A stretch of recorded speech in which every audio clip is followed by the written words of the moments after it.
If you ever come across a trailer that's missing a light, normally find one of these kits pretty cheap.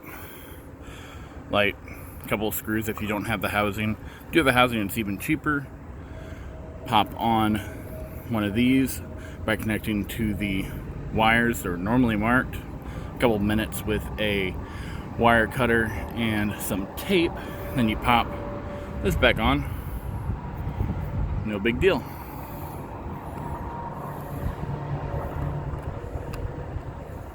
Well, it should be no big deal, but I am not as dexterous with my left hand as I thought I was.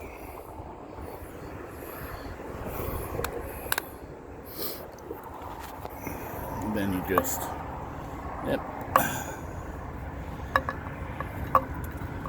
push that in there, fit, and